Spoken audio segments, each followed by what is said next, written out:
I think it's safe to assume that we're all excited for Sonic Movie 4. I know I am. I've been posting a video every single day just to get Sega to notice me and invite me to this premiere. Gotta be a reason why everybody wants to go, and it's a pretty obvious one. The movies are just good. The first one was a little bit rocky, but 2 and 3 were great. And honestly, I believe with all my heart that it's the reason why Sonic has had such a revival in the gaming community. One of the reasons I believe is why Sonic movies are so good is because of how much they adapt to the actual story of the games. Naturally, they're not perfect, but they can be. In this video, I want to do a hypothetical. What would it look like if Sonic Movie 4 was perfect? Naturally, perfect is kind of a loose term because honestly, you can't impress everybody. But I'm sure I can get pretty close. My name is Speed Turtles, and in this video, we're going to be writing and creating the perfect Sonic Movie 4.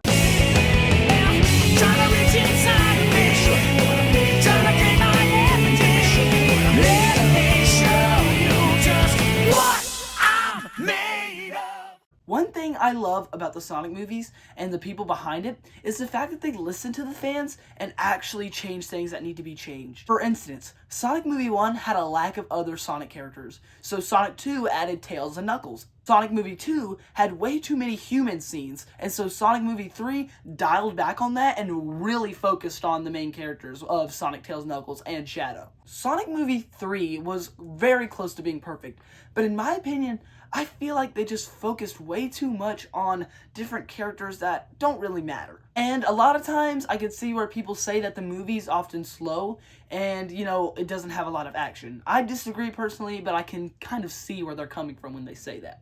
Another thing I'm afraid of is the fact how they're gonna accidentally, is what I like to call it because it's a new term, Mario Galaxy the movie. I know that's a weird term, but let me explain what I mean by that. I recently went to go see the Mario Galaxy movie with my friends and family, and once we left the theater, my dad made a really good point. As we got in the car, I said, the pacing was a little bit rough in that movie, and it went way too fast. But my dad made a very fair point.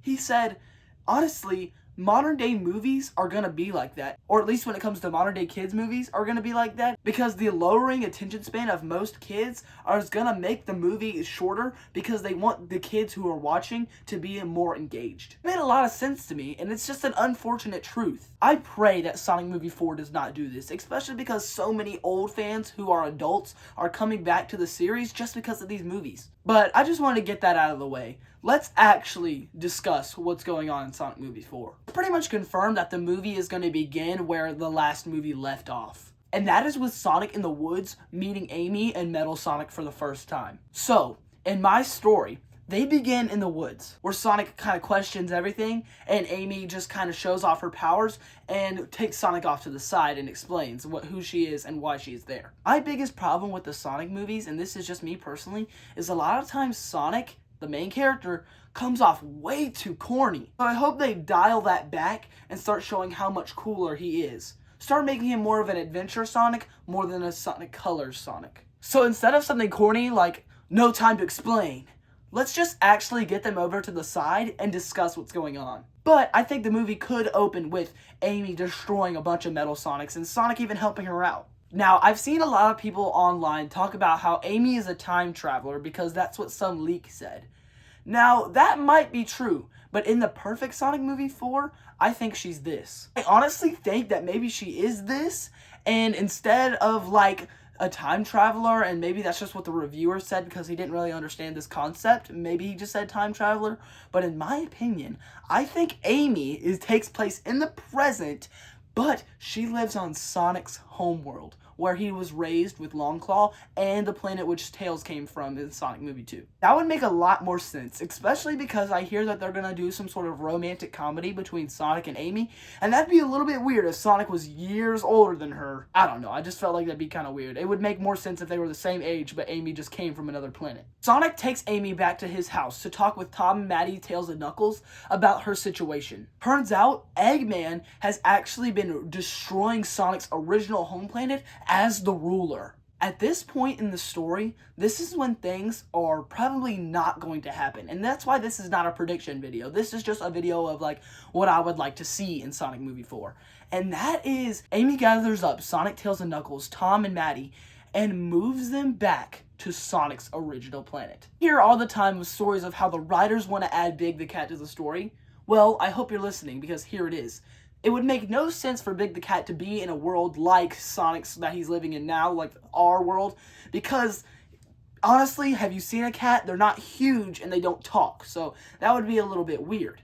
But if they moved back to Sonic's planet where all that stuff makes sense, then think about it, it'll make sense. You can add Big, you could add Cream, you could add Rouge, anyone. Once they move back to Sonic's original planet, I feel like there's endless possibilities. Say that again?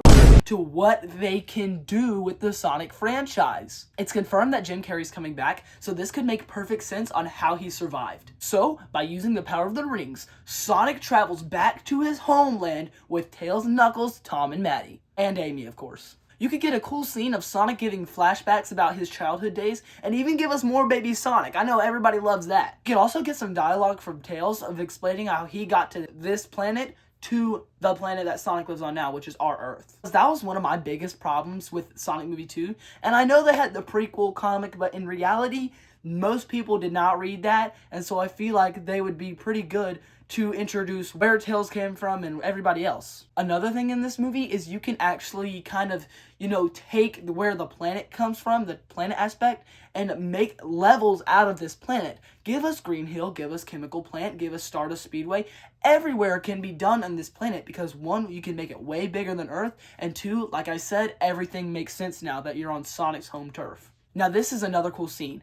What if Amy takes Sonic and his friends over to Longclaw's hut, meaning that Longclaw never died, but instead was raising Amy and training her all this time. But that also contradicts the sort of love thing, because wouldn't that make them adopted siblings? And that's kind of weird. You can do that idea if you're not going to do the romantic comedy, but if you are, just go ahead and scrap that scene. Sticking to the romantic comedy plot, Amy found Longclaw while she was kind of wounded when she was a kid and took her back to her house where her parents could help Longclaw. Mysteriously, Amy's parents passed away, and then now Longclaw and her have been, living sort of in the same village. Longclaw is much older now and is very, very weak, so it's super cool to see Sonic return to her one last time. One thing that I want is them to really fully lean on Sonic CD, because believe it or not, Sonic CD was the first Sonic game I ever beat, and by far probably my favorite of the original 4 classic games. Well, it's probably a tie between Sonic CD and Sonic 2, but you get what I'm saying. As we take a look around Green Hill,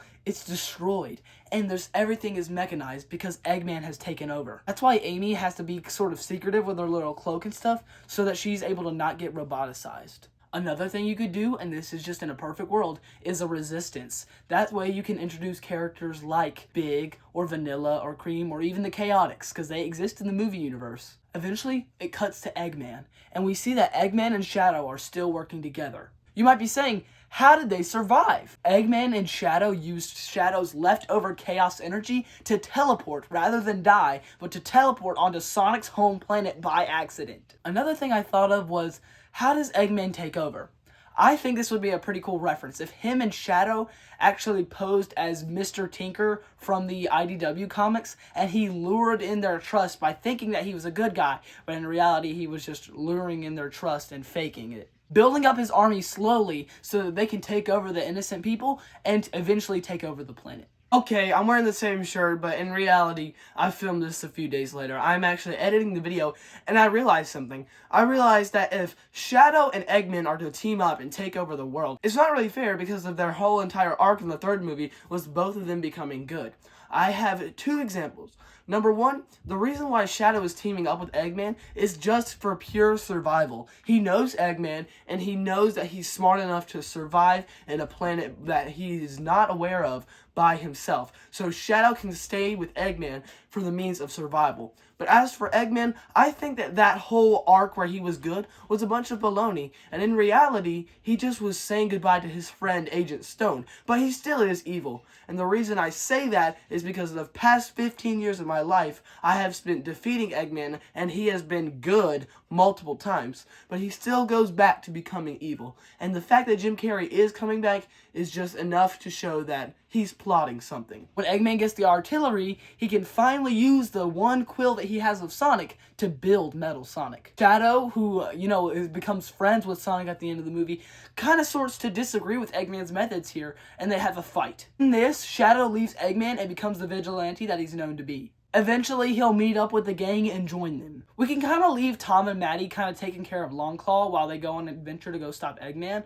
And that's probably what I'm going to do with those characters for the rest of the movie. So the main plot of the movie is Sonic, Tails, Knuckles, Amy, and Shadow going to go take down Eggman and his Metal Sonic army. This is where I really think the references can come into play. They can have a cool montage, or at least maybe even boss battles or something, in the different stages, like Stardust Speedway. That's when Sonic and Shadow and Metal Sonic have a race down Stardust Speedway, and that'll be an awesome scene to shoot and an awesome movie to watch. Another thing that would be cool is if you did what you did with Sonic 3 with Live and Learn with some of the soundtracks from Sonic CD, like Sonic Boom. It is super iconic, and I think that they could revive that awesome soundtrack of Sonic CD in this movie. You know what else would be funny? And this would just be a reference to the fans. Is what if like Shadow or somebody like punched a Metal Sonic and he just did the and that would be super funny. It's like a malfunction type sound. I think that fans would like that. I know I would like that. And it's honestly possible because the